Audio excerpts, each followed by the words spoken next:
Welcome to On the Edge with JP Devine from Central Maine Sunday. On the Edge with JP Devine Audio is sponsored by Sprague & Curtis Real Estate, the largest full-service real estate brokerage in Central Maine's capital region, selling properties, helping people, getting it done. Visit their website at spragueandcurtis.com. Now here's JP Devine.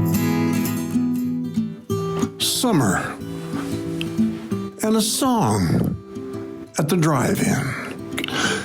It was a 1947 olive green Chevrolet that was Ken Garvey's graduation present from his father, who owned 6 Phillips 66 gas stations in St. Louis.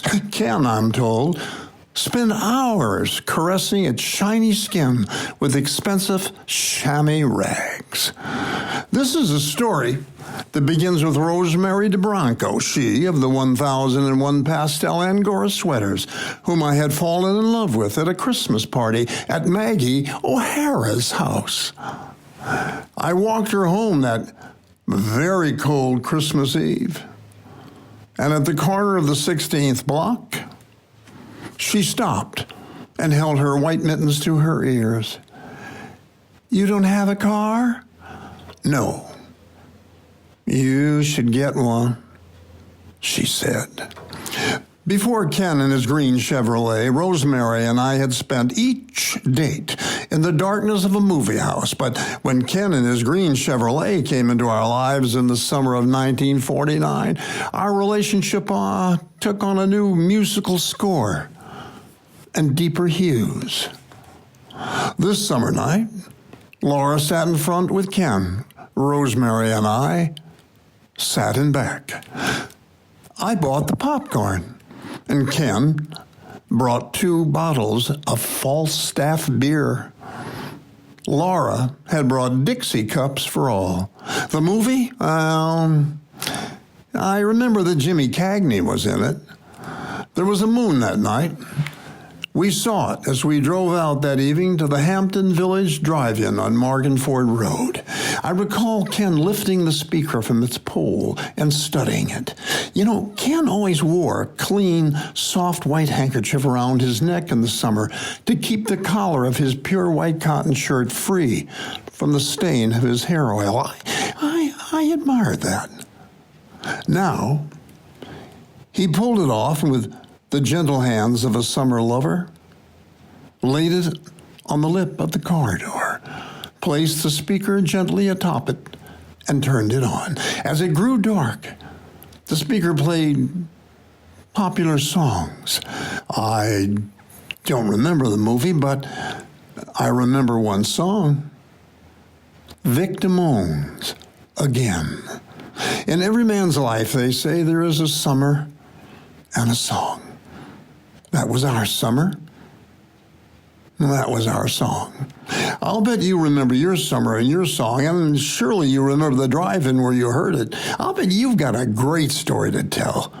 Now, this started with another great story. On June 6, 1933, on a hot night in Camden, New Jersey, Richard Hollingshed Jr. mounted a 1928 Kodak projector on the hood of his car, nailed a big sheet on some trees, and bam, hit a switch.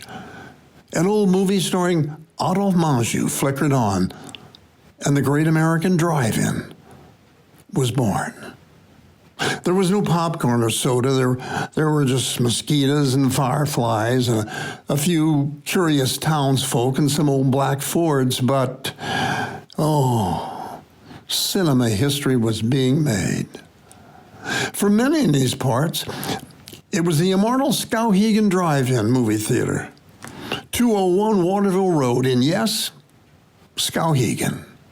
That first opened in 1954. This summer, Maine International Film Festival programming director Ken Eisen and executive director Mike Perot locked out of their former cinema sites, the Waterville Opera House and Railroad Square Cinema, by COVID-19. The old revered drive-in will light up the night for the 2020 Film Festival.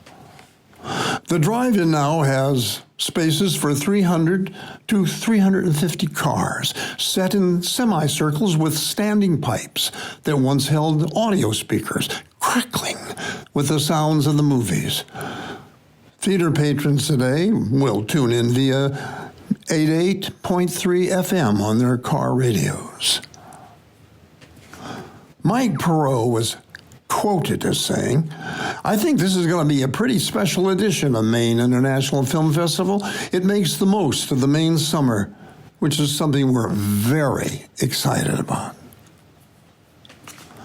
Perot said the lineup films to be shown at Maine International Film Festival this year will be released in early June.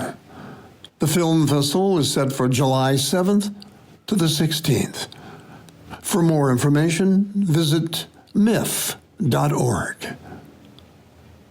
And for more memories, check with the girl or the guy who sat next to you that night in 1954. Thanks for listening to On the Edge with JP Devine from Central Maine Sunday.